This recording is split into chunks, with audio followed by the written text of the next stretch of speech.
tradition.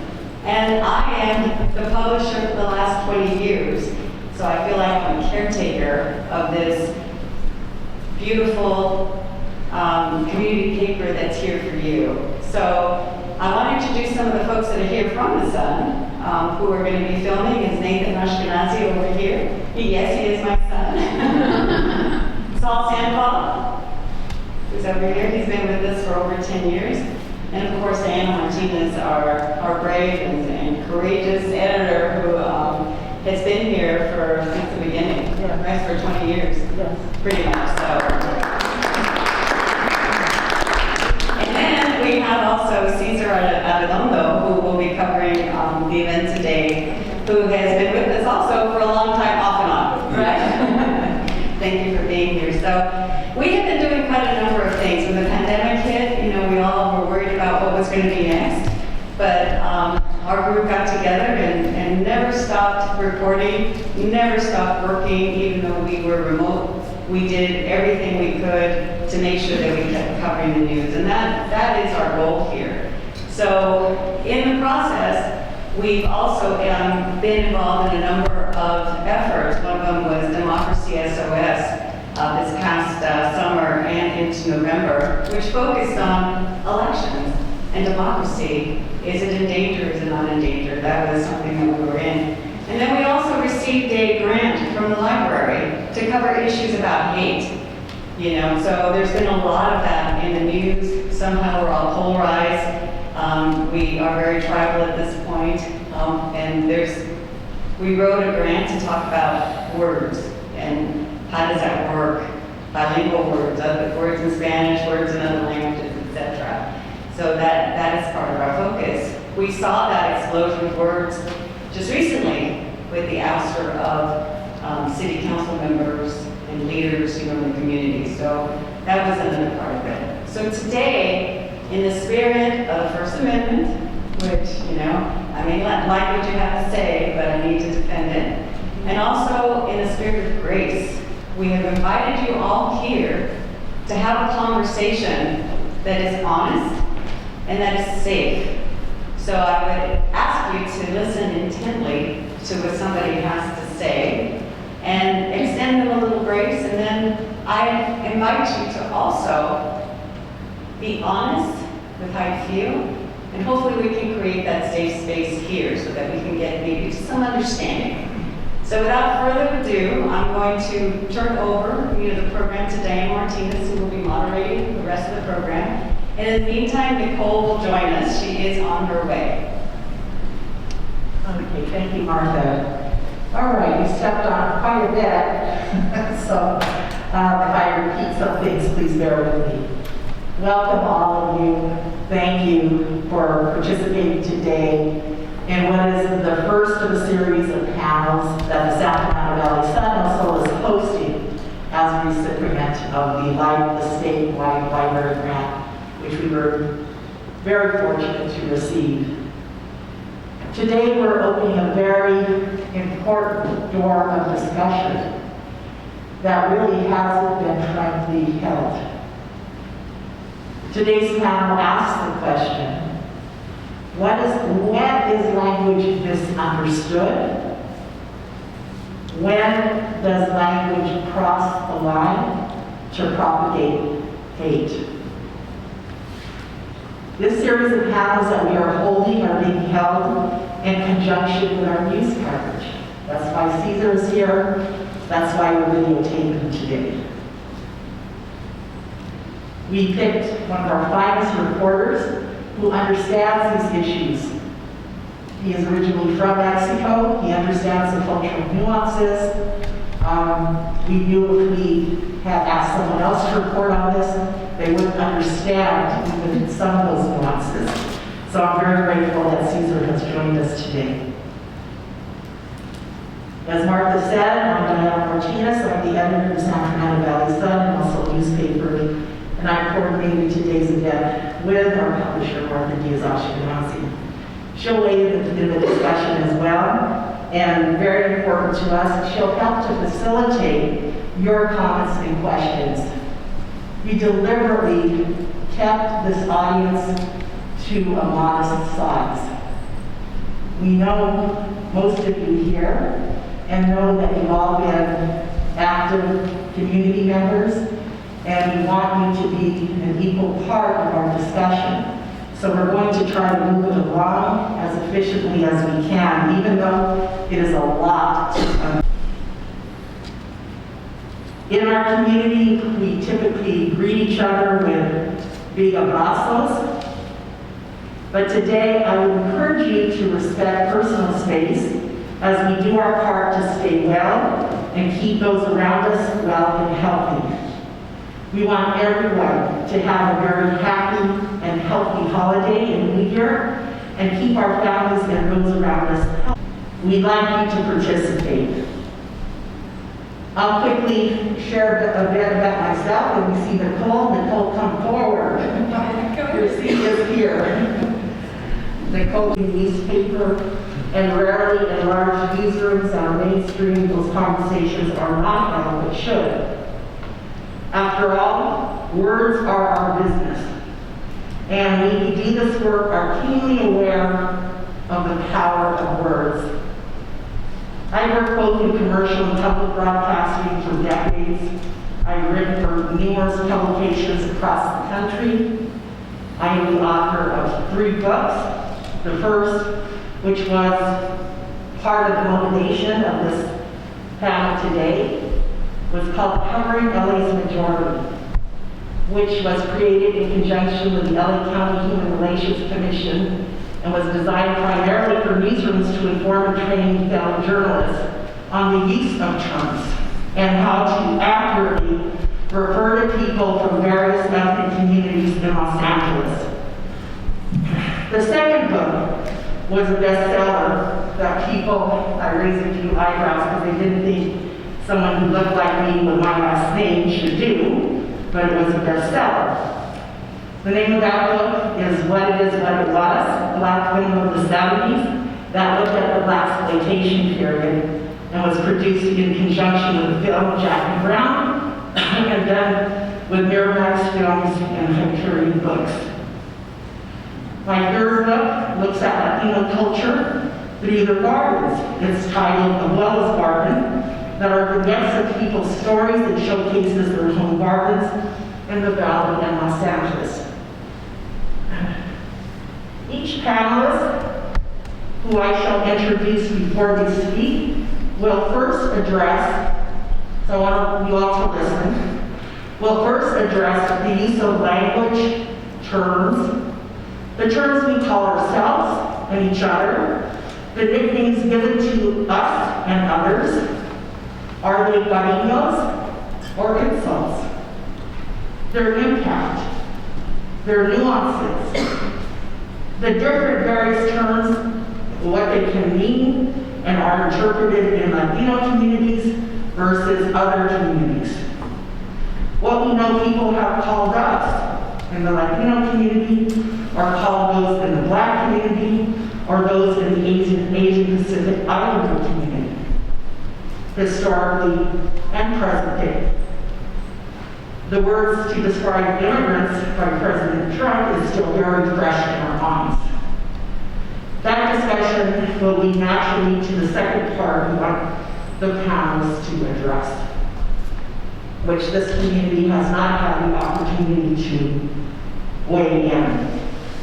So after we go through the panel to address the first part of this discussion, we'll ask our panelists' point of view about the language that exploded, causing the resignation of Nury Martinez, who was the president of LA City Council, which upended Latino political power in Los Angeles and caused a negative ripple effect that has adversely affected those who live in District 6, which is in large part in this community, the Northeast Santa Fernando Valley, excuse me, who are currently without representation. Those across the country have weighed in. Our governor weighed into that discussion. President Biden weighed into that discussion. But they failed to ask those who live here what they think. So we're here today to do that. I'm going to begin before each speaker takes, let's say, between 5 and 7 or 8 minutes to address the first part of this discussion, and I'll introduce each one, starting with Nicole Chase. And Nicole, I didn't get your bio, so if I miss something, please fill it in, the same for everyone else. Nicole Chase is part of a tremendous legacy, and she is the current president of the Boys and Girls Club of the San Fernando Valley. That has been entrusted to her from her late father, Leroy Chase, who's very beloved in this community, that has impacted positively the lives of thousands of children and their families. Nicole is a proud woman under her own right. She is very familiar with the political scene here in the Northeast Valley. She's run for political office herself. She's degreed in industrial psychology, so she'll be able to offer a different twist. And we should all thank the Chase family for truly keeping the doors open for the Boys and Girls Club, which is no easy task. The entire Chase family has been entrenched in the local community for decades. She worked for some time for former LA City Councilman Richard Alajuan. She's had over 30 years experience working within and for the benefit of communities throughout Los Angeles. She's worked in community development, mentoring, consulting, fundraising, professional and educational recruiting. That's all given her the wisdom to understand her communities from a unique perspective. So I'll turn it over to you, Nicole, if we could share the mic with her. Thank you. Thank you. You can hear me? Forgive my voice. It's just funny. I just got into not an altercation, but a very intense conversation with someone. That was actually, the way you did it was much better than so thank you. This is a very interesting opportunity, and I'm taking it from a different vantage point because I literally came from just now from the Boys and Girls Club, and we were hosting a holiday giveaway. We were fortunate to have a strong alumni base who decided to come back, and they brought in over 2,000 toys, articles of clothing, shoes, all kinds of things for the whole community. These individuals are African American, Black males, but they have created a very diverse group. But if you looked at the scheme of things today, they were, oh my voices are really, this is crazy, I'm so sorry. When you look at the scheme of things today, they were the only Black faces that you saw except for a few families that would come through. And when I got there, because I always like to thank them, I like to be engaged. Senator Menjivar had just come through, which is also great to see. And there was a woman who had 4 or 5 children. Each child had 3 or 4 gifts in hand. And she wanted more. And so they politely said, no, we were trying to make sure we had enough for everybody because there was still a line of 100 plus people. They served a little over 400 families today.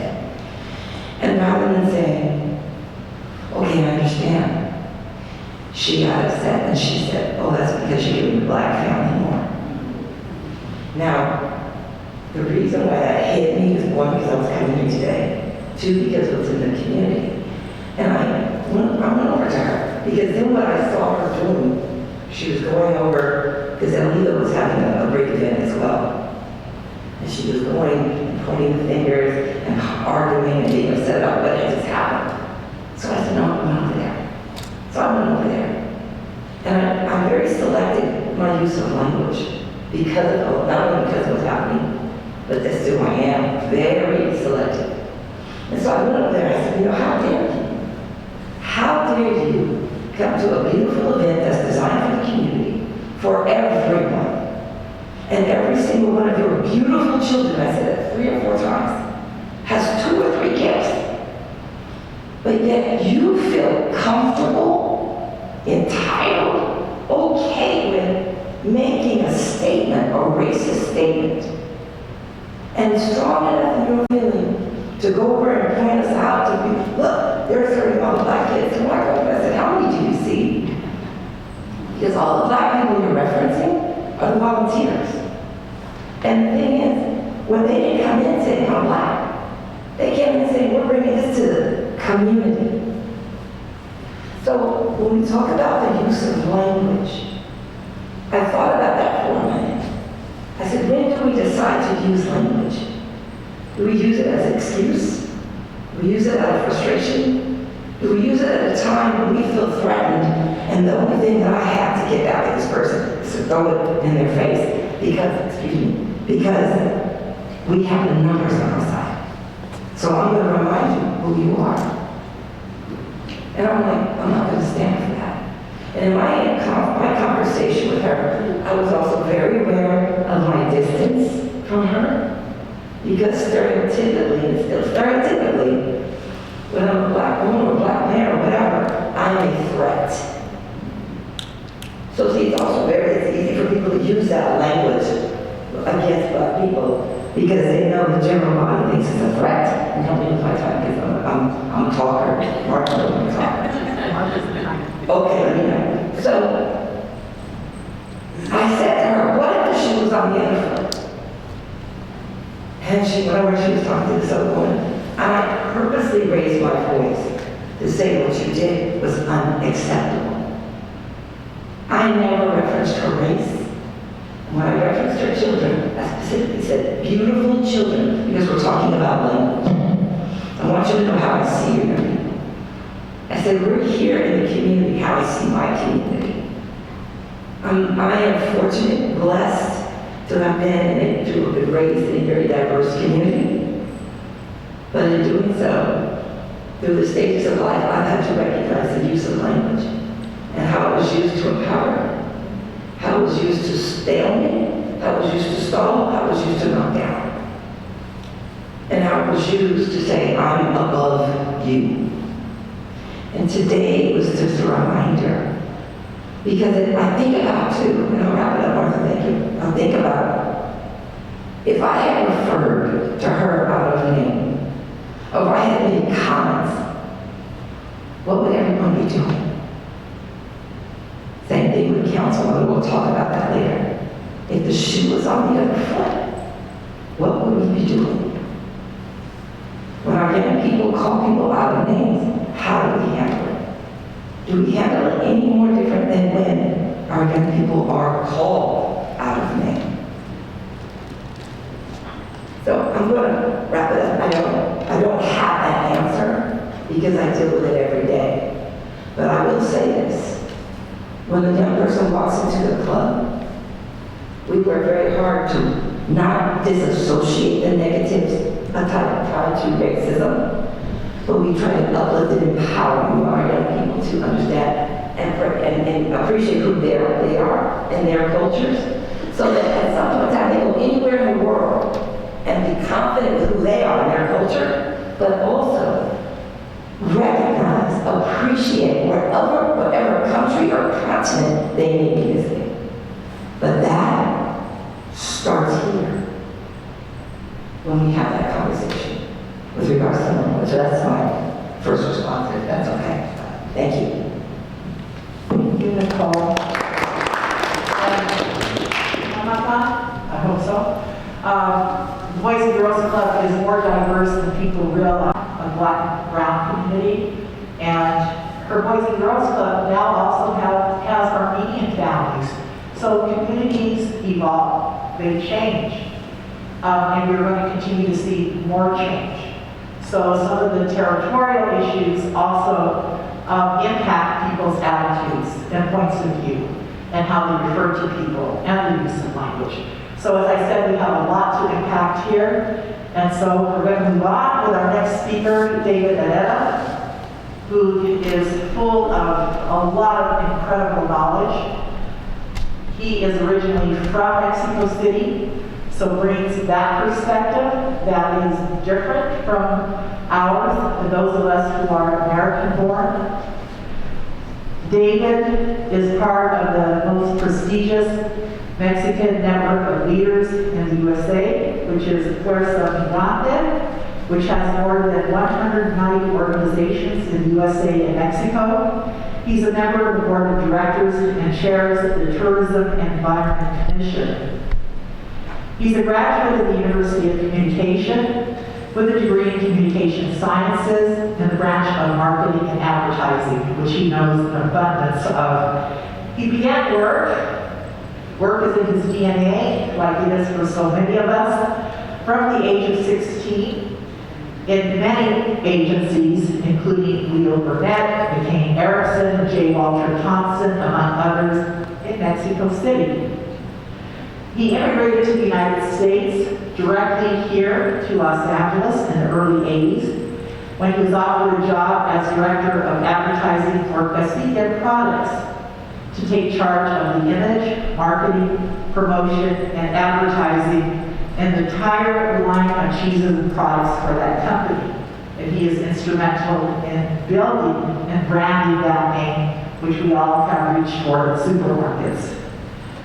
After 7 years in that position, the Safeway supermarkets gave him the account to manage the advertising strategies for the entire west coast of the USA, with more than 650 stores, an account that he managed through his own company. David knows in depth the circumstances, challenges, and needs faced by our diverse communities, and most especially our Latino community, and Mexican community, and Mexican American community, Chicano, whatever term of choice you have, thanks to the first level work carried out in the Slade office with the Capitol, and he's actively participating in monthly meetings at the Consulate General of Mexico in Los Angeles, along with other 8 House of Representation of the different states of the Mexican Republic that exist in Southern California, and different federations and community organizations with which he's had a constant relationship. Take it away, David. Oh my goodness, well done. All that long. Thank you so much, Diane. Thank you for inviting me to this, I think, important meeting. I'm actually a simple citizen into this country. As you hear, I came here in the early 80s, and I've been here since then. I have 2 daughters, born and raised here, and 2 granddaughters and 1 grandson. And I've been working with the community for all this more than 40 years. But this use of the language is very important because most of my work has been directly to the Hispanic market, but also I'm being a citizen of the Southern California. I have to deal and being involved with all these organizations about the empowerment of the Latino community is also bring me to work with the mainstream communities all over the place. But let me start with this phrase that I remember. I'm trying to translate it in English. I heard it a long time ago about the philosopher Dostoevsky that says that if we increase the levels of the tolerance, we will put in danger that intelligent minds speak in order to not get offended to the stupid people, or the stupidity, not to put it on the people, but probably you can Google it to get a better translation of the Dostoevsky says and warned us a few centuries ago. And I think we're reaching that point. You know, the tolerance level has been so high that now we have to take care of every single word that we say. Even as a simple citizens, I can imagine people who are in the politics, the politicians, has to be even more careful what they speak at any time, at any moment on their lives. Because of this, and also because of misunderstanding probably of the language. Some people refer it In some cases, and I'm gonna put up one of my personal experience. On my youngest daughter, which is Frida Carolina, I have a grandson.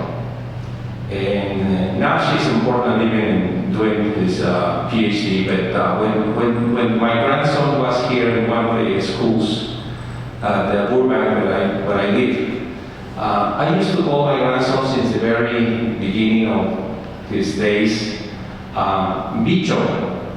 And not only Bicho, which Bicho means bug in English, and I call him Bicho con patas, which is even worse because only the animals has patas, they don't have legs. So I call them Bicho con patas, but in a way to, as a Mexican, we don't take the life so seriously, we're more light, and I call it like that. And I remember once my daughter called me because one of the teachers also, asked my grandson if he has a nickname or something, and he told us the teachers, the grandparents called him Bicho con patas.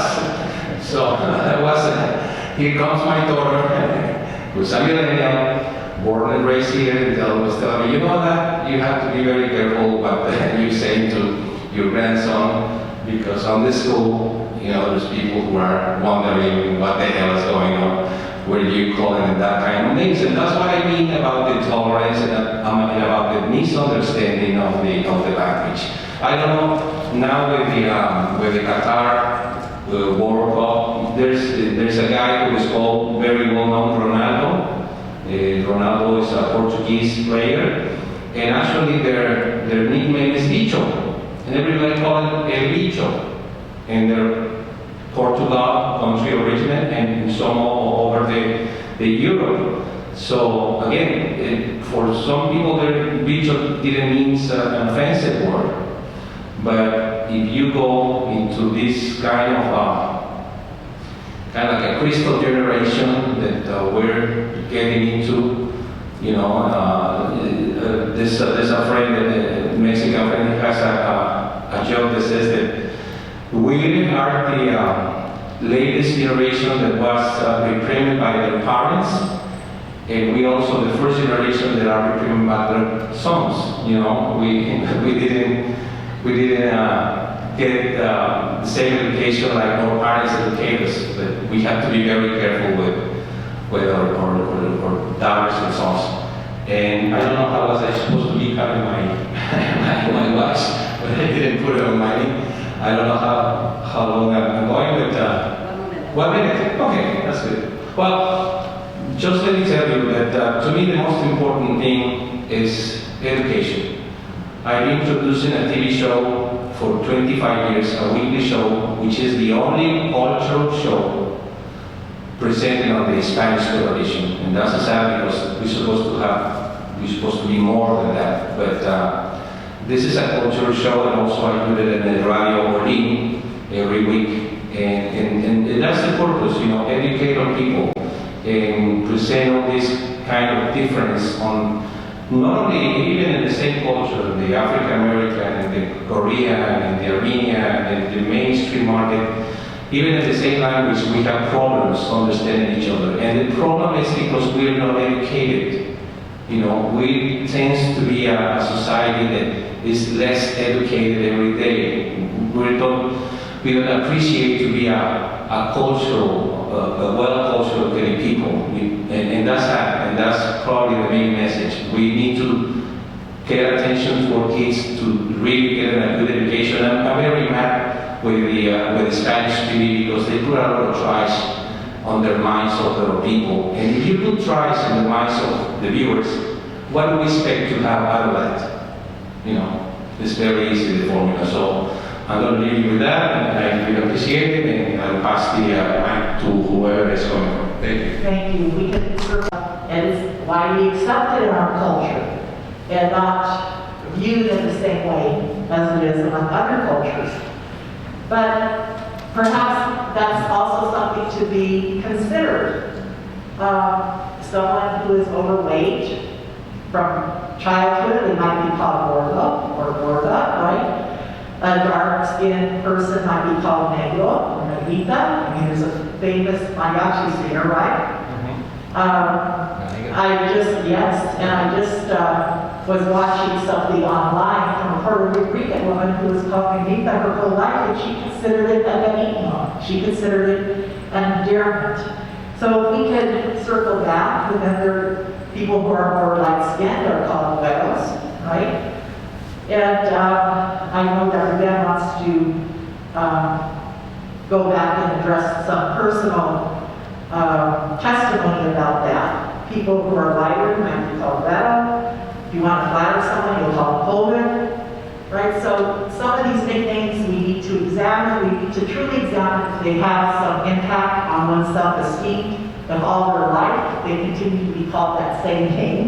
I have a cousin, I still don't know what his real name is. So let's proceed on. Okay. So, as I said, there's so much.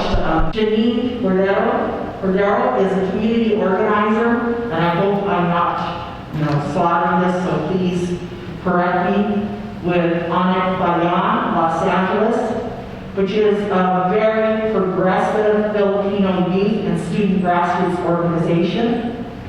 She's representing today the community-led campaign for justice for the Roque family. This is a campaign for justice and accountability for the Roque family, a Filipino working-class family who was verbally harassed and physically assaulted on May 13, 2022. I'm proud to say that our newspaper has capably covered this story and thoroughly covered the story, and we're going to continue to cover the story. It is part of the series and was the beginning of our series to tell our readers what occurred in North Hollywood that should have never occurred. It was an anti-Asian hate incident and crime, I believe. Since that incident, the Roque family, in collaboration with community organizations and supporters, have waged a campaign for justice for the family and amplified the need to organize in multiracial solidarity as the forefront to ending all forms of racial hate and violence. I've covered so many stories every time throughout my life, and I have to just say as a note, I have been so impressed with the organizing skill of this organization. I believe that this organization in the Filipino community had not existed, this story would not have seen the light of day, and the person who provoked and caused great harm to the Roque family in May of this year would not be seeing justice. It would have been just viewed as just another hate incident that is just sent on its way. So Janine, if you could take it away. Thank you so much, Diana, and thank you to San Fernando Sun for being a reliable partner in covering this very important case. And also, I'm a personal friend to the Roque family as well, so the progress of this campaign means so very much to me. To answer the question regarding language, I would like to begin with maybe the start of the pandemic in 2020 when COVID outbreaks were starting to appear, and our supposed leaders at the time, like Trump, were perpetuating language that was inherently like anti-Asian, right? Likening the virus to Asian people and calling it the China virus. And then, since the days of the start of the pandemic, we saw 150% increase in anti-Asian hate crimes and incidents. Some could be verbal harassment, and in many cases escalated to physical violence. And the Roque family are among one of many Asian families or individuals who are, victimized by the use of harmful language that's normalized in mainstream media and even like reactionary groups that have influenced public perception of the Asian community. So to give context to the particular case of the Roque family, yes, it happened on the night of May 13th in North Hollywood McDonald's drive-thru.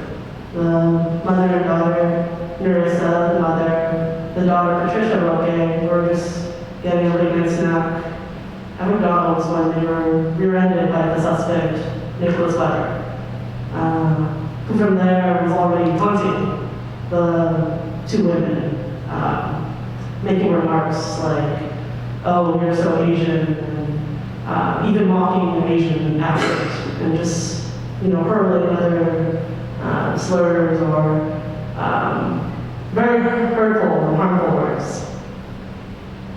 And then from there, that what could have been a minor traffic accident when you rear-ended them in the drive-thru quickly escalated. So from hateful language to the words he used, it went to an all-out like physical assault, where he actually strangled Nerissa Roque, the mother, and when they called for help from their father, Gabriel Roque, he came and the alleged suspect, Nicholas Weber, actually pushed him to the ground and broke to his ribs. And so, ever since then, it really shook myself and other community members in the Filipino community, local to here in the Valley. And I just remember that night when I was talking to Nerissa Roque, and, even though with tears streaming down her face, she told me that, she doesn't want this to happen to any family again. And since then, we've worked with Nerissa from the beginning to get her immediate needs met, because the police weren't helpful, like victim services wasn't helpful, and even the police were discouraging her from even pursuing a case. When community members and organizations helped, fundraise so that they didn't have to go to work and have time to rest and heal. They fundraise so that they can get their needs met, and we connected them to mental health resources and such. And from there, we actually launched a campaign in June and made it public that their experience was not okay and was actually, that we needed to do something about it, and that we wanted to set the precedent that this hateful language and violence shall not be tolerated, and that the Asian community is actually here to fight back. I think that's also one of the stereotypes, actually, of the Asian community, is that we're weak or afraid to speak up. But ever since that night, Nerissa is very brave and bold in speaking up, and so is her daughter. And they've been both great inspirations to me. And so I think just going back to the question, I think, language is very powerful, and that's just, and we have to think about why these words or perceptions are being, disseminated. It comes from, our culture, right? Culture are supposed leaders or media outlets that perpetuate things that aren't true or truly representative of these communities. Right? These are things that we need to actively combat and really educate each other on who we are as a community, and also to really combat the misuse of this terminology and these words that our supposed leaders use, right? Because it has a direct impact on our communities. People absorb this language and may have hurt each other. But I really want to redirect that language and bring that back to helping each other in our communities like we do with this campaign.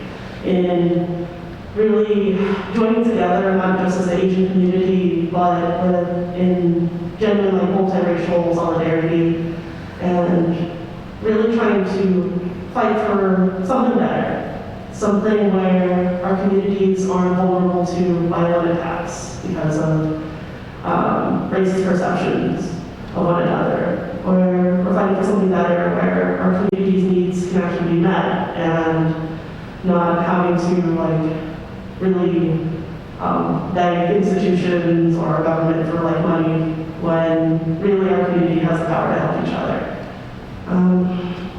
But yeah, I think I'll just leave it at that for now. Yeah, thank you for having me today. He's the founder and executive director of Pueblo de Salud, a nonprofit social and human service agency just right down the street. Their mission is to improve social conditions of communities within LA County. They have offices here and another in Palmdale. Many people think of them as a drug, alcohol, tobacco prevention service agency, but they do a lot more than that. They focus also on education, civic participation, health, and culture. Ruben was raised in Pacoima and has worked in various capacities throughout the Northeast San Fernando Valley. He's been active in the community at various nonprofits for more than 30 years. I see him kicking around for longer than that. We've both been around quite a long time. He's been the executive director of also the East Valley Community Service Center. He's been an administrator at Escuela de la Gente. He's been an outreach worker for the Immigrant Labor Assistance Project. He's a proud member of the Cesar Chavez Commemorative Committee, which most people don't realize. The city of San Fernando was the first community to actually organize a march and has been consistent, and they did that immediately after the passing of Cesar in 1994. Soon after the labor leader's death, they organized and had one of the largest marches in his honor. And also, the city of San Fernando has one of the largest memorials to Cesar. He was a member of the Mexican American Political Association, the San Fernando Valley chapter, and an organizer of one of the first and largest anti-violent warfare conferences that was held at CISA. It's important for me to have Ruben here today because he's a keeper of history. As someone who grew up in the Northeast Valley, in Pacoima in particular, he remembers firsthand some of the conflict that went on between the Black and brown community. In our own discussions, we talked frankly. There were a lot of negative terms that went back and forth with both communities. And for some people, that was just what other people were called. So Ruben, I hope today that we can address some of these issues. And as I said, we'll circle back. We'll quickly then try to address the hotter topic, I think, that impacts the Northeast Valley. Ruben. Thank you. Thank you, Dan, and thank you for inviting me, along with the son and Martha, and all the good work that I was a friend here. Enrique was in the audience. We go back to Mary Martinez, I believe. There was a Latina that worked for the son before, the Askenazi family owned it. So it's good to have that type of publication that has survived and served the community this long. When Diana called me about this panel, I was trying to see what context it could be put in. And obviously it was triggered off by the unfortunate events of our elected officials and the careless use of some racist language, which we obviously cannot condone, you know. Language is very powerful. I mean, throughout history, you know, it can be used to divide, it can bring peace, love, and harmony, or it could bring hate and violence. And it's written, you know, the tongue is like a rudder on a ship. You know, it can move a gigantic ship in a positive or negative direction. You can shift the direction of a whole city, as we kind of have seen what's been happening here, especially at the political level in Los Angeles. You know, but I would like to try and put it in context, you know, because language obviously is powerful, but there's also a lot of environmental factors to it. You know, the whole violence. You know, I grew up in Pacoima at a time when there was violence, you know. Even prior to Boys Club being on Telfair and Van Nuys Boulevard, there was zero there. And some people I knew, my brother would go work out there. You know, there was reasons that we did not understand, you know, growing up in that neighborhood, you know, the whole, you know, what causes that? What caused that violence between us, a minority community? You know, there was physical violence. I mean, I encountered it, you know, African Americans against me, us against African Americans. You know, I had a friend that got killed behind, you know. When I say context, it's not just because we were African American or brown. You know, there were other negative elements caused by, I guess, ignorance, economic and social conditions that affect our community, gangs, drugs, you know, all the vices that affect our community. You know, this kind of a negative economy or conditions that develop as a result of that. You know, everybody trying to make a fast buck, and not just us, you know, corporations. You know, when I was growing up, you know, we hear about fentanyl now and the opioid crisis. You know, when I was 14, 15, we had what would be called red pills. I don't know if anybody here is old enough to know what that was. They were pills, you know. I hear speaks by the hundreds, you know, and we would look for them because the stronger ones were F40s, produced by a corporation that's known as Lilly Pharmaceuticals, you know, one of the biggest. And we have to think, why not? Kind of like the crack epidemic. Why did all of a sudden we have a crack epidemic? You know, why did we have thousands of pills cheap, you know, in our neighborhoods? Why could we, you know, right now we have marijuana that's now legal, you know, recreational. We would, how could hash, something called, which is the resin of the cannabis plant, how did it hit our streets all the way from the triangle over there, Vietnam and that area? How could it get all the way over here into our neighborhoods where you could buy it for $5 a gram? I'm talking about back in 1965, you know. There were conditions created for us for profit, and which kind of engenders this sometimes hatred between us, but it wasn't just because of name calling, you know.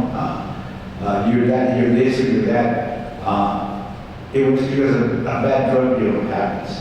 Somebody, you know, there was a term, we would take advantage of getting over on someone. I know that, you know, people would boulevard. I don't know, some, you know, some just want to use words that that's not what at an event. Somebody said, we used to use mimeograph machines. And then, you know, I had to clarify what a mimeograph machine was, because I can, who knows what a mimeograph machine is? If I could, okay, there's 2 or 3 people, you know, that was before printers, and you would make copies on a drum, teachers used it, and you'd have it rolled, you know. It was very interesting, you know. It's, you know, and what caused that, you know, it was exploitation of labor, you know, all this stereotypes, this dehumanization, you know. these negative stereotypes that we, in our case, the Latino community, we had, the frío bandido, meaning, the nice thief. We're dishonest with thieves, we're, the picture is leaning on, I think it was Taco Bell, that was leaning against a thorny cactus with a hat and a sarape in the middle of the summer, saying you're lazy, but I guess it's stupid. I mean, who would be leaning on a thorny cactus, And that goes on and on. Right now we've got our president talking about, the China flu, people coming from, excuse the language, shithole countries, talking about women, in a very negative way. And who called them on that? It's almost like, they're heroes somehow. So there's, but, for the sake of time, what happened at this meeting, an illegal meeting, by the way, nobody questioned, people talking politics in a political sense, which was redistricting. And let me just say, if all things were equal, we would not need redistricting, okay? We would vote for each other based on your qualification, not by the color of your skin or your ethnic background. The reason this discussion came up and it got heated and it became a power was because in part of that discussion, the topic came up that we have, LA is 50% Mexican or Latino, and there's 15 council seats. And out of those 15 council seats, there's only four Latinos represented.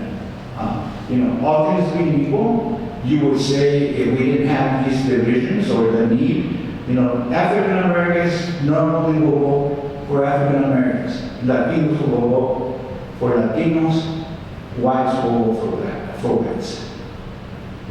That's why we have redistricting. Trying to keep a balance of power, which is that intent is good. You can take that racial overtone. So we need to keep it in a context, But at the very end of the day, for the sake of time, we have stereotypes and we can revisit that. But there's, let me just say, it all comes back to us individually, and we could understand this maybe this last parable I'm going to share. We wouldn't be going through all this, about name calling, making racist remarks, because that's what we brought up. All these things started by the power structure because there's a need to dehumanize people if you're not exploit their labor. The reason in Mexico all these people were killed by Christians, I think the Pope, there may have been a discussion or a panel discussion in Europe someplace saying that we only had half a soul. Therefore, it was okay because we were, kind of like animals.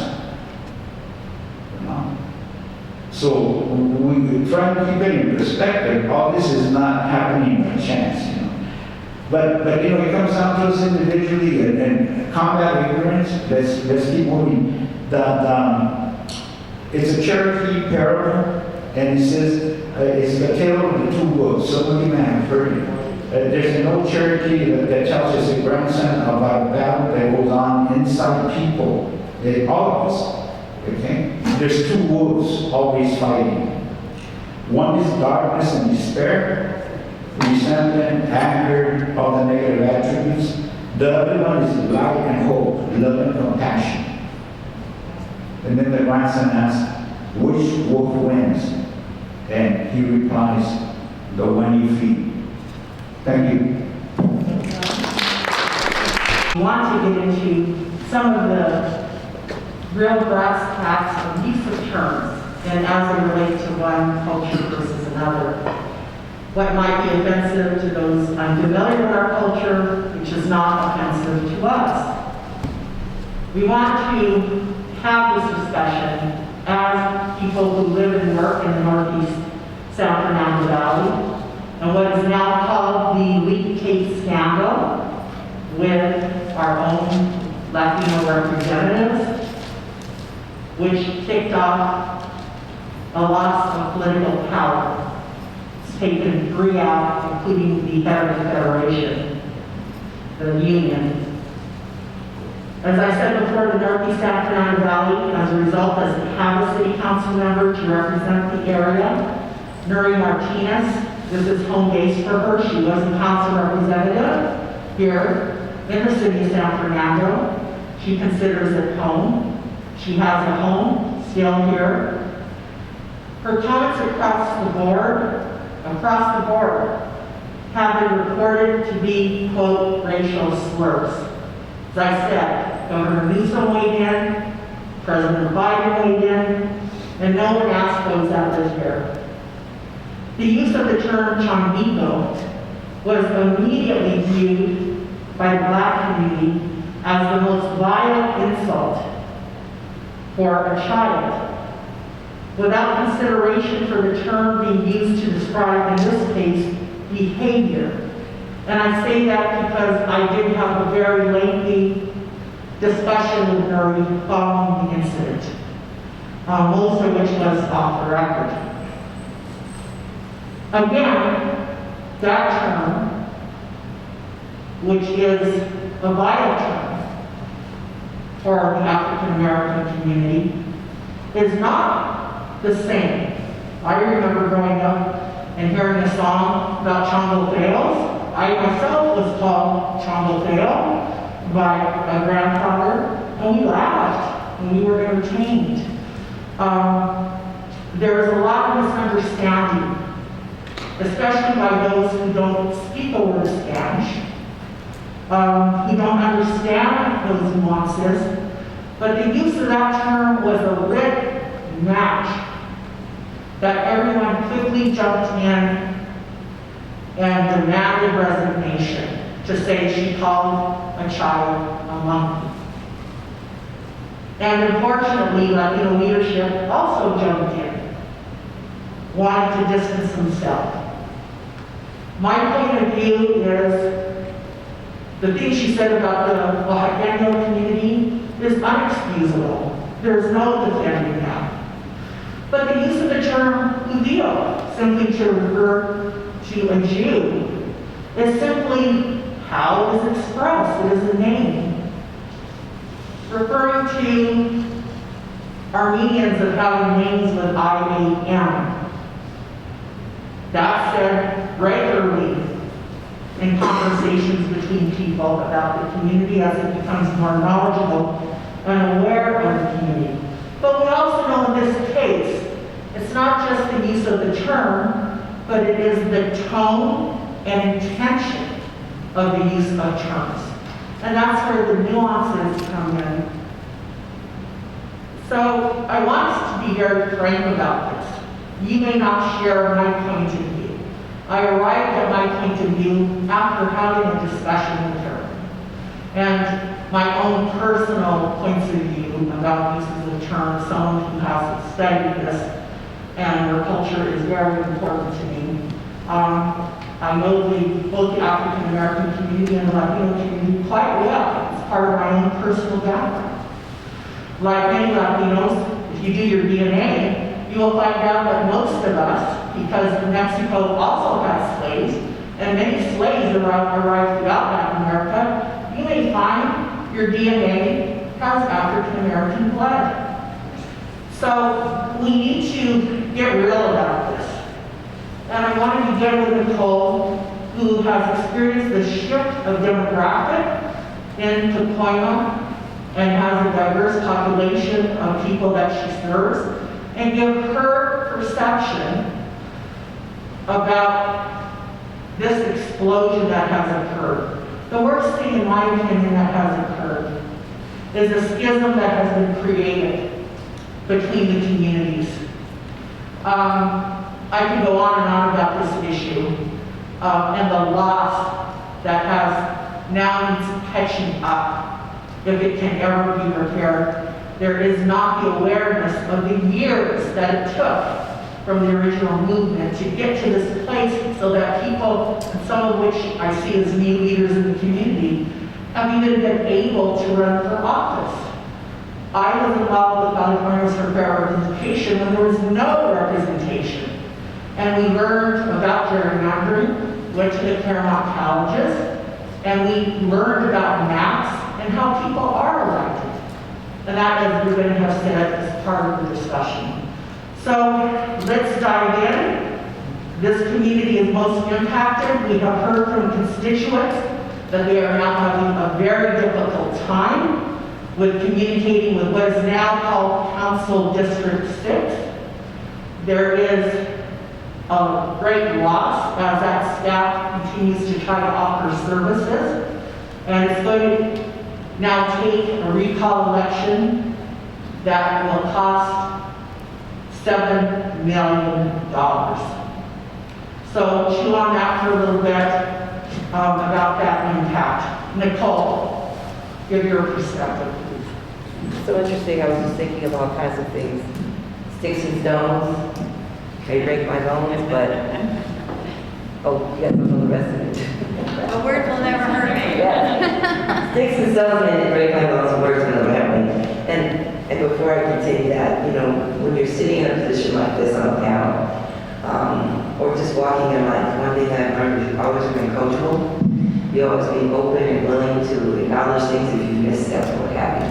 And so as I have actually listened to my colleagues up here, panelists, I want to say thank you also for this opportunity to be on this panel with the Stanford and Sun and to sit up there with the distinguished individuals who are very outspoken in their community. So thank you for that opportunity. And going back to my statement, sticks and stones may break my bones. I went to Mary Immaculate Elementary School. And when I was at Mary Immaculate, we could count the number of black kids on one hand. When I graduated from Mary Immaculate, I loved Mary Immaculate. I was bombarded with words that held me back and things of that nature, not that I was aware of. But who knows what was happening in the background doors or in the back rooms. But when I left Mary Immaculate, I went to an all-white girls' high school, not by choice, my parents' choice. And I learned for the first time, women play differently than men. And what women focus on is the power of the word.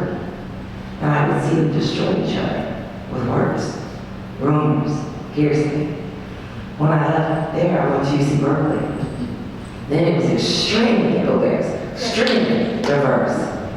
But one of the first things that I noticed at Berkeley is that we were fighting to increase our enrollment. And when I say we, it was black and brown. And we stood together, and we fought together against a very conservative administration.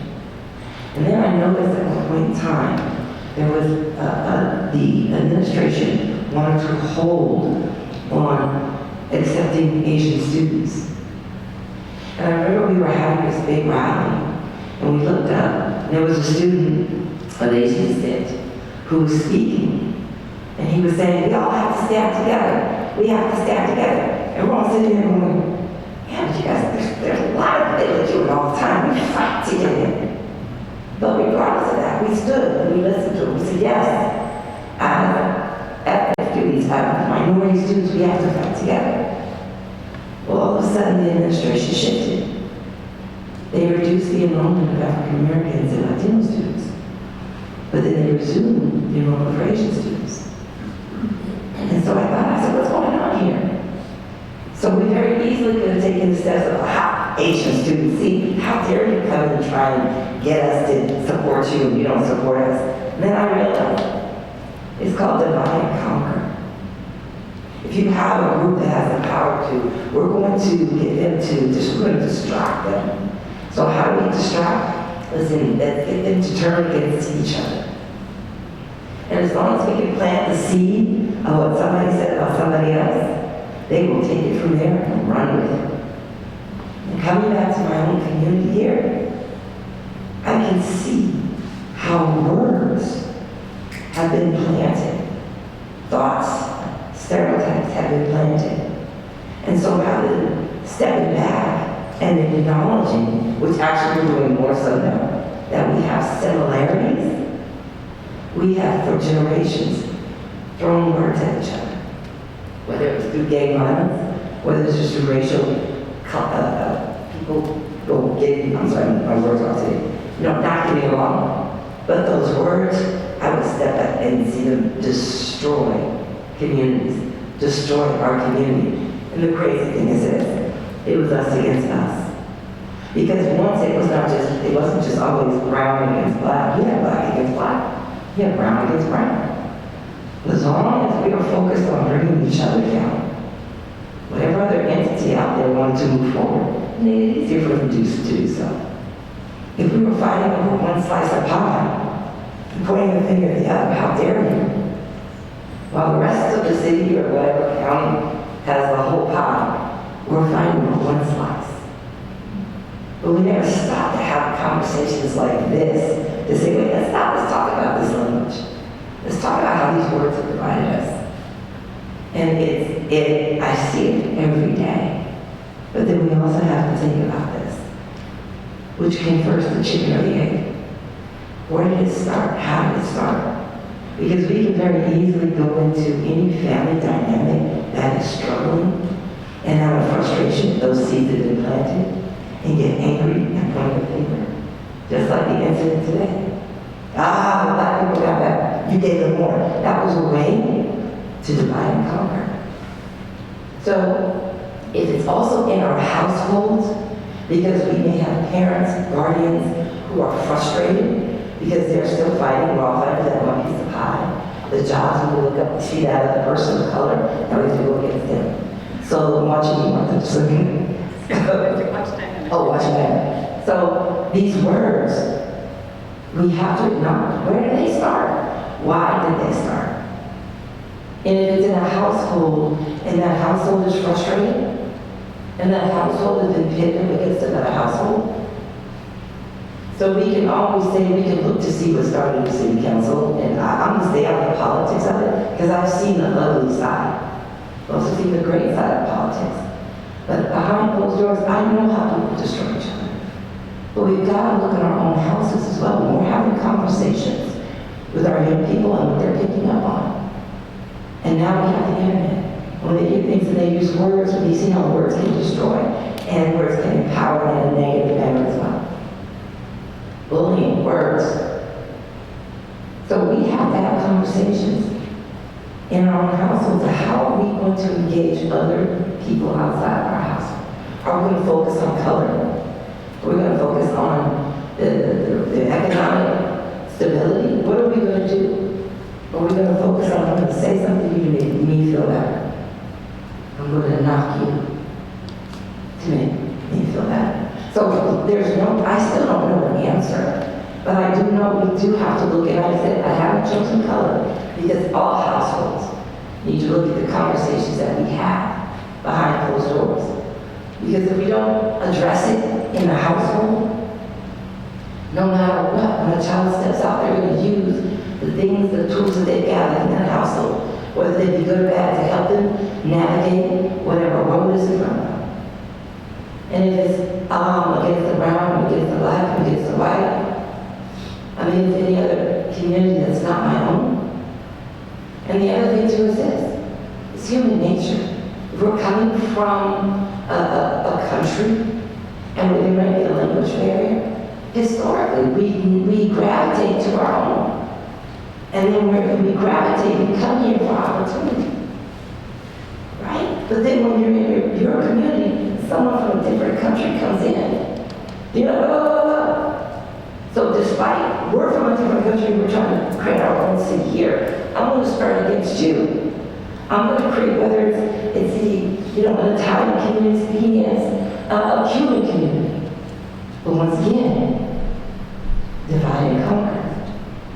So at some point in time, folks of color, is that the light on you? Oh, it's just not the light, I'm sorry. But anyway, I'm gonna wrap it up, but I see it every day. We have to look in our own households and we have to decide on our own, what am I doing, what am I saying? So when I'm dealing with my young people, how am I carrying it over? And how am I empowering them to either stop carrying those negative messages and redirecting what they say? Or Oh yes, we will always fight over one slice of pie, while the rest of the community has a whole pie. And get some of these, address this issue, David, and then we'll get quickly to our community. Maybe 2 minutes each. 2 minutes, okay. Well, I couldn't agree more with Nicole and also with Ruben. This Conquer and Divide has been playing since the age of the times. And the only way we can fight and address that issue, it is basically get educated. I'm really putting all my hopes in the younger generation. We've been coming through because by the time that Ruben was growing up here, the kind of stories they used to tell me really gives me a lot of nightmares in that time. I think we've been progressing in, let's say specifically right here in the San Fernando Valley.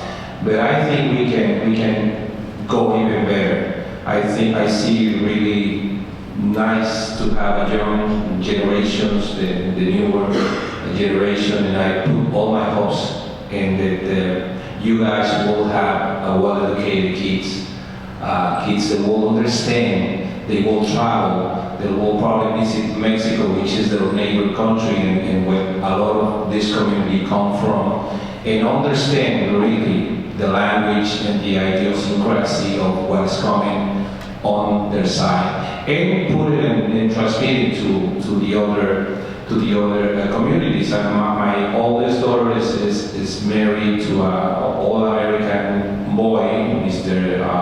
Daniel Wright. So, and he understands now. And the youngest daughter is married to a guy whose parents is from Thailand, one of them, and the other one from Malaysia or something. You know, it's a guy, an Asian guy born here, and they met at the season. And they get married, and now I have a grandson. But, and I'm putting all my hopes on those generations, and also, again, my stronger point is get an education. Please don't become a society that it doesn't really matter about being a well-educated people. Yeah, un hombre culto, una persona culta, you know, a really people with knowledge, again, that has been traveling, that has been know the world. At least try to pass that to our kids, because I think that's one of the keys to a better society. Thank you. Thank you. Janine? Yeah, I think just to answer as quickly and briefly as I can, I think with the case of Mary Martinez and my experiences just being around the community and the grassroots organizing, I think, honestly, it's if our politicians are the ones perpetuating like racist and hateful language, then, and like people that are supposedly like elected to be leaders, how do we hold them accountable, right? And I think through my experiences through the Justice for Rocky's campaign, we actually held like the district attorney's office or government institutions accountable to, you know, serving the interests of the family and ultimately the community by organizing as really the solution, where community members, you know, join together in public forums or form organizations or join existing ones to build our own collective power in, you know, actually ensuring that our politicians or leaders actually answer to our needs and actually hold themselves accountable to the people, right? And actually allocating resources to actually benefit the community, whether it's like addressing the everyday needs of everyday people, like many of us here. And I think that's just ultimately the solution I found through these past like 6 months is, yeah, community power is what gives us results and is the reason why the Justice for Rocky's campaign has come this far.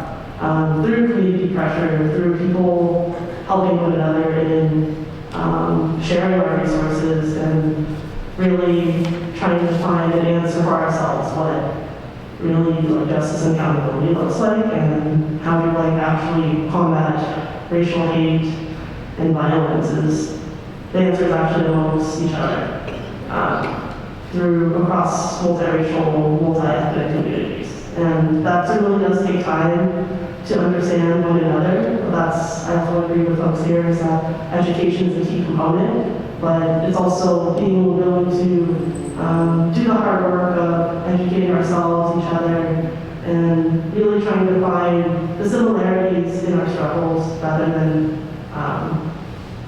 dividing ourselves. It's unity in struggling for something better for all of us in the community. Thank you. And Ben, you already touched on this topic, so now 2 minutes to expand. You're someone who worked with Murray and her husband, who also worked with Chloe Starlene in our previous conversation. You said that on the issues, she did serve the community well. And they illegally dug that room for months. And who distributed that tape? And we're seeing that continue with the recent altercation with Kevin Leon and Reddy.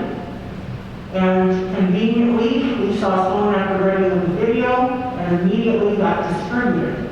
So there's a lot more at play here that people need to pull back and look at. So if you can just, for the next 2 minutes, quickly address that as someone who has worked with Mary Martinez over the years, and her husband, various people in the community have said, while all of us have character flaws, including her, as it was said to me by one person in the community, on the issues, whether it was human trafficking, etc., on women's issues, she did a lot for the community. Would you agree with that or disagree? In terms of policy and the work she did, to me, she was pretty much always on the right side of issues. She took on the human trafficking issue. She took on the living wage issue. She always fought for workers' rights and better salaries. When they tried to bring in a children's immigration detention center here to Ardena, as soon as the community mobilized and protested against that center, she quickly took a position to ban that type of facility in LA. I think for a year, which has been expanded. And knowing him personally, and everybody, I think the way has a character flaw. Some of you that know Mary knows what some of her character flaws may be. But, we all have them. We all have them, and they should not be used. When I say language is powerful, it can divide. This constant asking for resignation of an elected official, at this point is clearly a political grab. We have council people that are facing criminal charges, have not lost their benefits. That's just got to be instituted, I think. Nobody, those same people protesting, didn't ask for them to resign. Worse things have happened, and nobody resigned or felt, that it was that at that level where 2 or 3 people's lives have basically been ruined, their political lives and their finances, because they said, a racist statement, which we all do. I mean, you know what? I think I have a little more conscience, and I consciously try to watch myself, even though my daughter's always cautioning me about watch what you say, because then, I don't measure what I'm saying. I'm pretty honest, but I had to deal with it in my own household, kind of like the lead. Some of my kids married, I have Anglo women. I have Anglo grandchildren now, so kind of, you grew up, I grew up, where my involvement in the movement was understanding that there are forces throughout the world that they're like vampires. They take all your resources, they'll exploit your labor, they'll take your money, And they keep us divided, you know, the redlining, you've never heard of it, but there's the Fair Housing Council that was formed here was so that people could get, you know, people of color could get an apartment. Because some apartments were not in an apartment until you were a person of color. The west side, you couldn't get financing to buy a house. You know, so the only, let me just say, you get people keep it, keep everything that's happening in context, and what was said should not have been said, but now it has become a power grab by certain people, and there's another element we don't see that is benefiting off that the division and the confusion that is caused by language. Okay. You've heard the story of the Tower of Babel, where, you know, we try to escape from the flood, or depending on why you think that happened. I always say, why would God confuse the languages? You know? And it was to keep us in check, I guess. I don't know, because we wanted to build a tower just in case we messed up and there was another flood. You know, so that's one story of, you know, why the language was confused. Okay? Okay, if someone can please ask if the library will allow us to continue a bit beyond 2, because your participation is immigrants as all criminals and thugs. No one called for his resignation. So it seems like the human condition is often easy to pile on, and that's exactly what happened here without any attempt to pull back and examine and use your head to try to track back how this even happened in the first place. Much of that language is not defensible, but think back about some casual conversations you've had with people you are comfortable with, and the embarrassment you would feel if that was disseminated for the world to hear, and the stigma and the wrecked life you will have from continuing on, despite the good that you previously have done. Wanted to put that out there for consideration, and as I said, no one in this room has to agree with each other. I support diverse opinions. My opinions are based on my own life experience as a reporter who has run, and as an editor who has run very large-sized newsroom, including CBS Radio, for many years. I would laugh when people would come in and say, oh, I'm unbiased. No one is unbiased. We all have biases based on our life experiences. But there are certain guidelines when reporting as journalists, and hopefully training, so that you attribute what you have heard and you sit on your biases the best way you can. Today, I'm sharing more than I would normally because I do have access that other people don't have. And I have had access to some people who have been directly impacted. And while my conversation is off the record with them, I am not revealing any information that I or they would be concerned about, but I felt compelled to share what I could. So let's begin. I believe you have been waiting, and I will let you have that microphone. Okay. Hi everybody, so my name is Imelda Maria, and full transparency, I am a candidate for Council District 6 to replace Mayor Martinez seat. And I want to thank you guys for inviting me to this. I want to thank the San Fernando Valley Sun for hosting this, and the whole panel for everything that you've contributed. You know, I think the most important thing that I want to get out of my presence here is, well, 2 things. One is, I was born with something called rickets. I have walked funny with crooked legs my entire life, and because I grew up that, because I had that, my parents from a very early age taught me, God just made me that way. People are just different.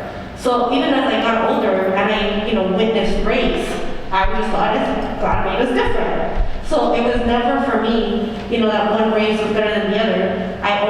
My default was, people are just different. This is what God wants, you to be. So to me, I just happened to walk funny. And other people, everybody was just different. However, as I got older and now that I understand race dynamics, You know, it was always very sad to me when people would fight each other because of their differences. So I just wanted to throw that out there.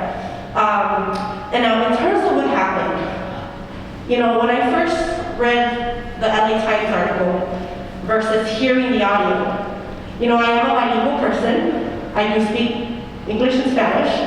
When I read the word changuito, I thought to myself, wow, the bilingual, Nury Martinez did not do us a favor in the court of public opinion because the word changuito is going to be misinterpreted as either was it behavior, right, or was it, you know, physicality. So that was my first thing. In the court of public opinion, didn't do us any favors. And then I heard the audio, and then there was a lot of insults for different communities, and then that's when I knew that somebody who I've known for a very long time was probably not going to survive this.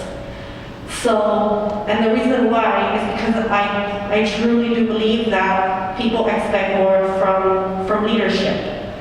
So with that being said, I want to say that I agree with you, Mr. Herrera, that it's about education. I do agree with you, Ms. Chase, that it's about starting at home. And as a Latina, but I identify as Chicana, just so everybody knows, Mexican American, empowered, politicized. I do want to say that it's time, I hope that this gives us the opportunity to finally address the history of the caste system that existed in our home countries. And we have to start, as those that are educated, as those that went to college, we have to be brave enough to address the colorism in our communities. I had a fight with, not a fight, but you know, I got into it with my aunt the other day telling her, don't call my niece Querita. But it's a cute, endearing term. Times have changed.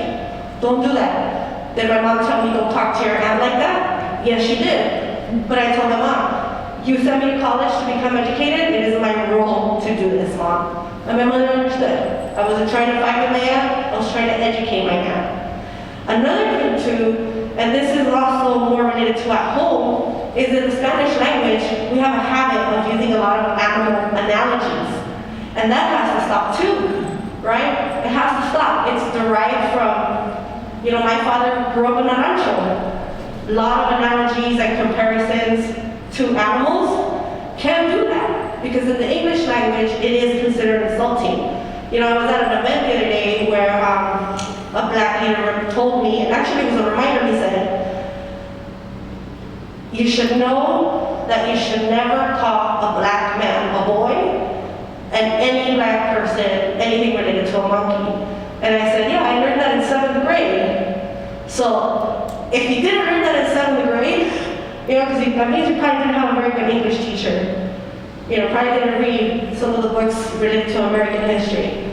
But I just want to go back to it. It's about, I bring this all up because it's like you both mentioned, education, and it starts at home. But for those of us who are leaders, let's be brave enough to address it and start talking about it. No more animal analogies and no more colorism nicknames.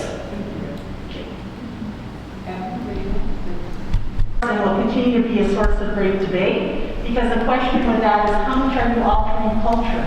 And are you altering culture to benefit what the Generation Z, and I have the same arguments with my son, trust me. And when you're driving in the car, it's like, please let me out. And also with the use of the term American, we've all experienced that, because of people's lack of knowledge, they don't understand that, and we're all indigenous, right? And we are more American than many Europeans who migrated here. So again, it's education, and education of people who perceive us who are US born, which is a whole other topic. So moving on to anyone else who'd like to comment and weigh in. I want to thank you again for thank you, because I think I don't think I did it. I think you kind of run in circles here. That's okay, we have your name. Enrique Vega. Okay.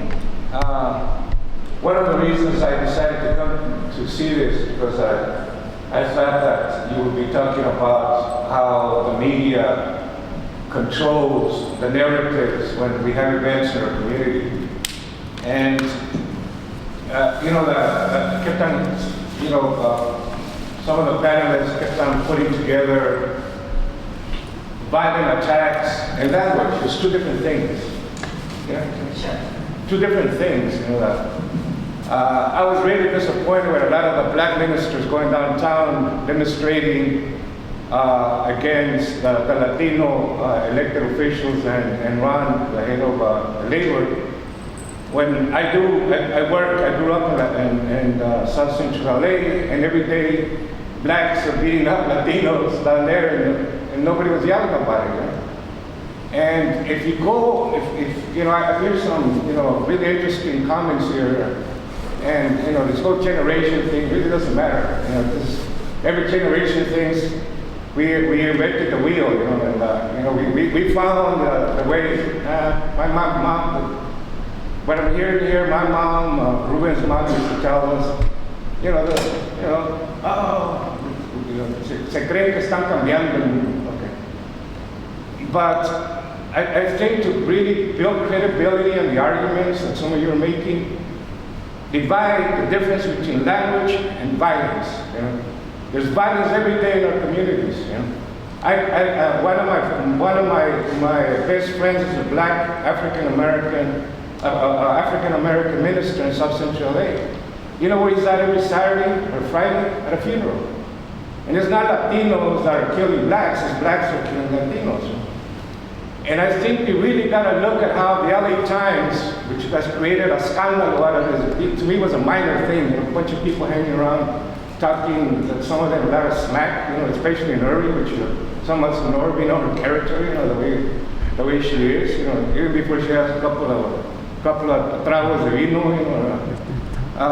but they created, and it's interesting because out on the streets, nobody talks like you guys are talking here. I'm out there in the streets. I'm in the private sector. I go into factories and people like, what? It's more like it seems like the political elite is making a big thing out of the situation. What really interested me is how the president all of a sudden gets involved in a local issue when we have so many other problems, or the governor jumped in, So to me, immediately I started thinking, there's an agenda here. Who's behind this agenda? Why are they trying to divide the Latino community and the African American community? And the LA Times is the main culprit of this nonsense.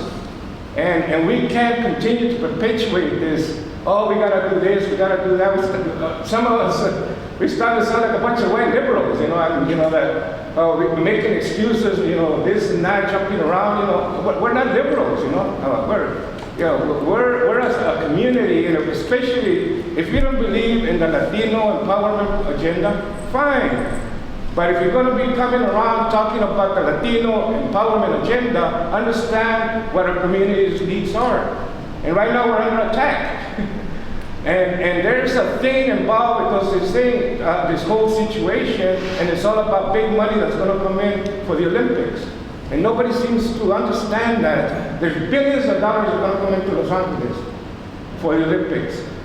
And that's what we got to try to understand. I get involved with this, she said, he said, and Changuito, I'm going to call my kid Changuito as long as I want, my grandchildren, they want to jump around, Changuito, I'm going to call them that.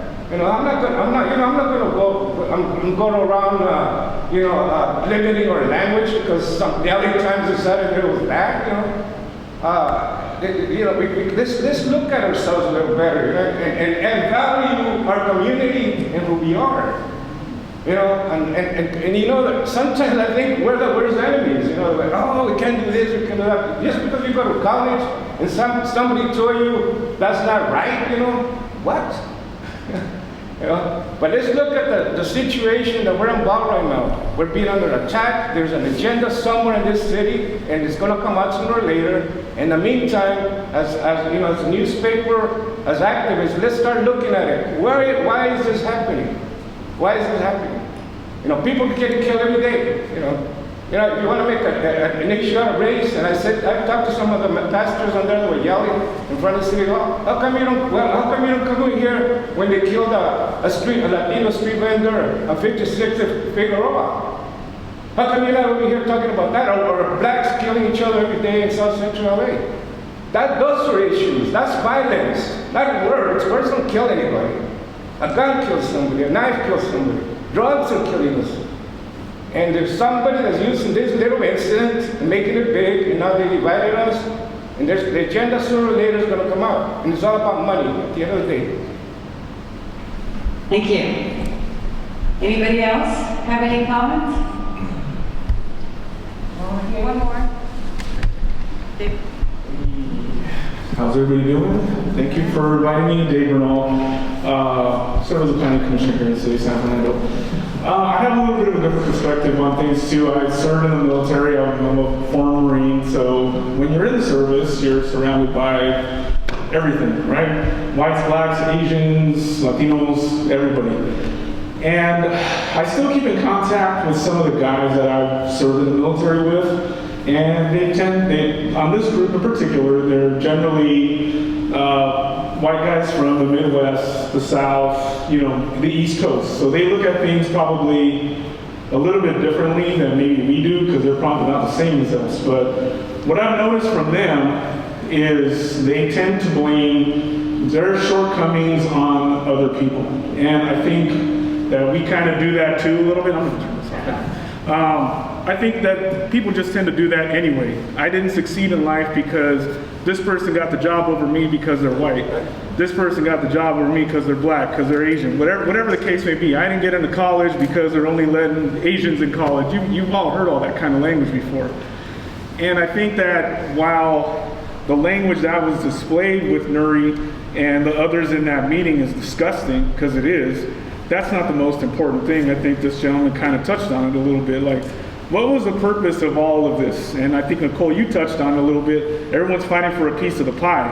And the problem is, once you get that piece of the pie, you don't know what to do with it.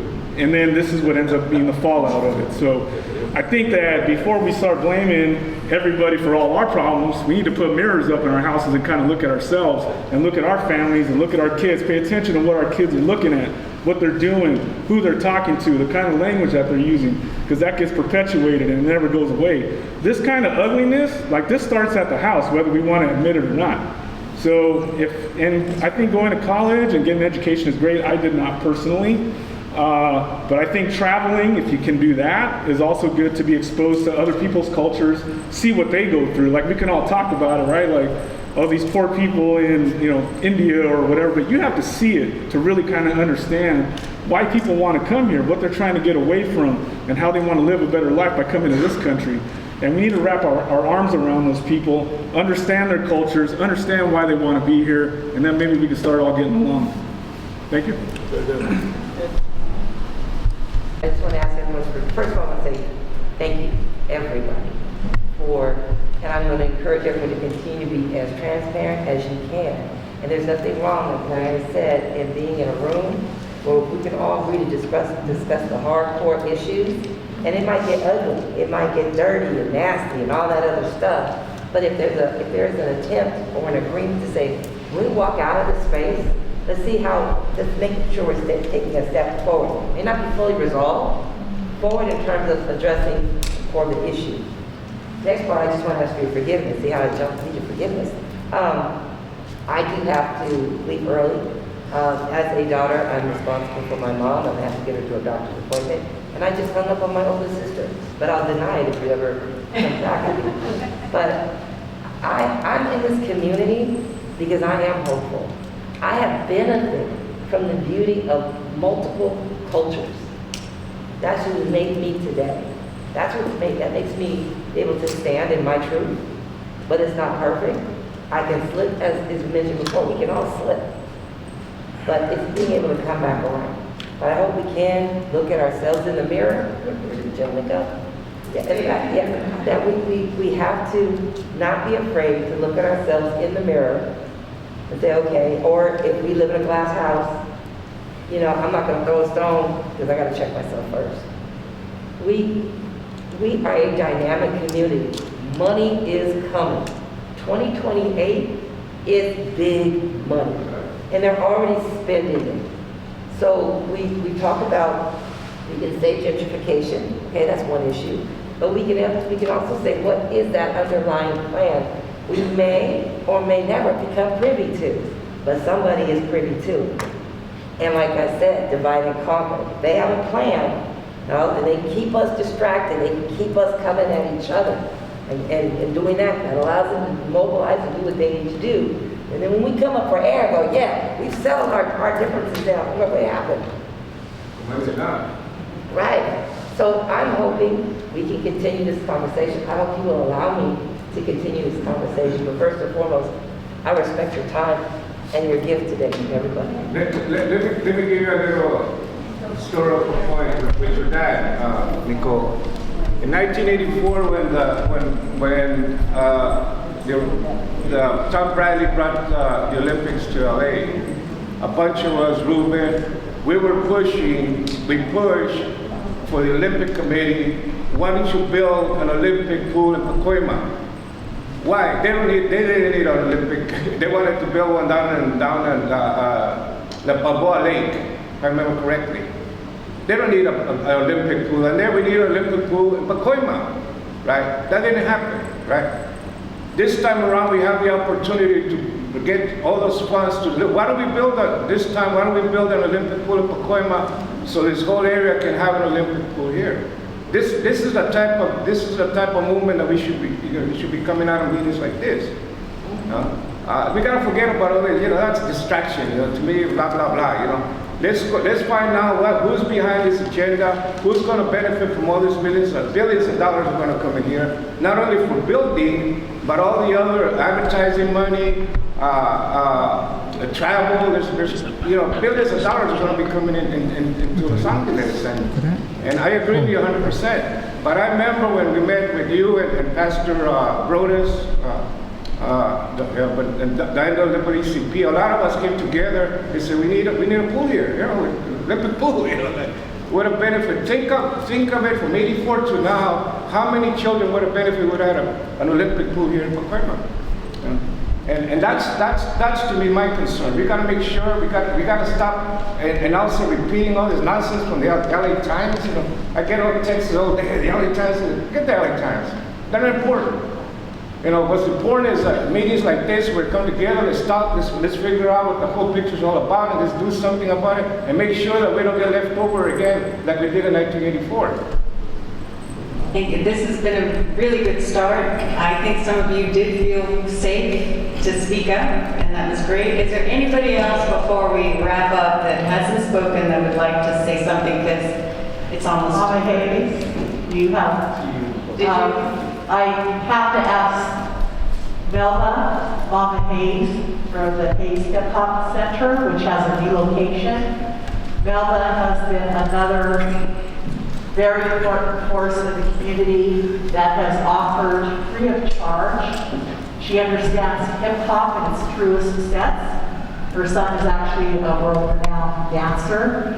And they have people and young people coming from all over to learn this art form, and she gives and gives and gives and gives to them. Really nervous to speak, and I thank you for inviting me. But I have so much stuff in my head that I would love to vent. I hate that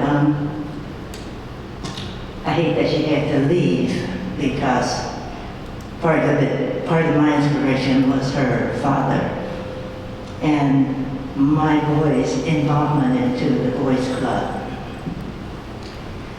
I'm gonna jump around because that's where my mind works. And your art and expression is dance, and it is I feel very comfortable for you to speak, so I do appreciate it.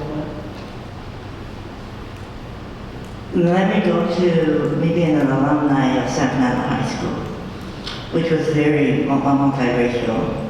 While I was at school, I didn't witness any racial battles or anything like that. It always seemed like the Latino and blacks were one. And we had a few Asians and things, and one Filipino in the entire school. She happened to be in my class and in my grade. All of a sudden, San Fernando High School started rioting. I was already grown, married, and had a kid who lived in Omaha, Nebraska. There was a little neighborhood store called Gus's, which was in the backyard of the house that my parents bought. When they started rioting at the high school and the kids fled the school, a lot of kids from San Fernando, remember blacks lived in that house. But so did our Latino friends. So the blacks were going to the backyard where the store was, and the Latinos would come out on the front and come be in the front yard. And the police called that a hot spot. So they were overhead in helicopters and stuff. And when my mom told me about this incident, I couldn't believe it. I'm from a different era. And I didn't believe the blacks and Latinos were having issues at all like that. When my youngest son went to O'Melveny Elementary, the oldest one, which is DJ Hayes or Carl, the racial things that came at him went over his head. So he was raised, you know. It's just something people were saying and everything, you know, that was his reaction. But my youngest son, any and everything he said to him was racial. He's part Filipino, and we stayed in Stockton. When their school started racial rioting, he was getting it from all ends because Stockton at that time was predominantly Filipino, few Latinos, and blacks. And so he was getting it from all sides, all directions, which again was something I couldn't relate to. I was raised here in San Fernando. My generation didn't deal with that. Even in the 60s, I was very anti-war, militant, hippie, and I don't know where I'm going with this. And I figured that's where all my interests started, being here, there, and everywhere. I was military. We were stationed in Omaha, Nebraska. When I came home was when they were going through that with at San Fernando High School, and I just had difficulty relating to that. Not to go into the Olympics, but with breaking. And so I'm having to look again to see what priorities are in the community and who might be interested and how I can bring the youth together. Because when we meet, it seems like there's a lot of division among the youth. Thank you, Nella. To be continued. I know that Evelyn is dying to make a last statement, so please tight and bright, Evelyn. Yeah. Okay, very tight and bright. We are going to continue this. We have at least 2 more panels as we continue our series. So look out for next year. We'll have a different group of panelists, and we hope you will continue sharing this important thing about our community. So I just wanted to say thank you, Diana and Martha, for this great conversation, but I did want to stress that it is called When Language is Misunderstood or Propagated, because I know the gentleman who was here, and unfortunately he left, made an issue about, words not being important. But this conversation is about language, how it's used and misused. So I wanted to bring it back for everyone and make it real, that we do have to be intentional about the language that we use. And then the other thing, he kind of dismissed generations. And though that's like saying I don't exist and my personal experience doesn't exist because his reality is the only reality, and younger generations as well. So let's not dismiss the generational experience and the lived experience, I say. And I wish he was here, but you're his friend, so maybe you can let him know. But language is important, and that's what this is about. Just wanted to bring it back. Your daughter has her hand up as well. Sorry, I'm fascinated with the entire conversation about language because from an academic perspective, I just completed and I published my undergraduate thesis on language and its impact on policy. And basically, it was on LA City Council members, right?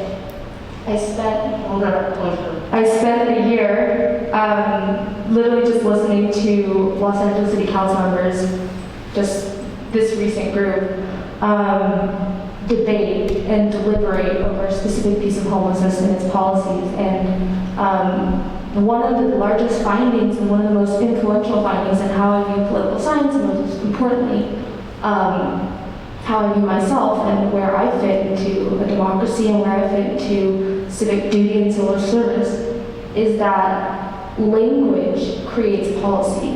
And what does policy create? Your life, the way you live it, your reality, down to what you eat, down to where you go, who you interact with, what district you live in, the friends you make. There's even discourse about how policy impacts what your night at a club is like, right? So if policy creates your reality and language creates policy, then the logic flows that language is essential and we should not undermine how powerful it can truly be. So from an academic perspective, that's my opinion. Literally given my academics today. I want to also, to that point that was made by Mr. Bella, I disagree. Many people have died because of the use of language, and the sticks and stones adage isn't true. When gangs simply ask another, where are you from, and shots are fired. There's many examples. And when a whole district is overturned, then that was a town representation as a result of language. It has impacted lives and impacted constituents now getting services. There's many examples about the power of language. So Martha, that wraps it up for panel number 1, to be continued. We thank you all for being here today and giving up your Saturday in this busy holiday season. Thank you for those who wore the mask today to keep themselves and others safe. We want you all to stay safe so you can continue to engage in your local community. And final thoughts. There's food back there. Take it if you want. There's coffee. Thank you again so much for being here.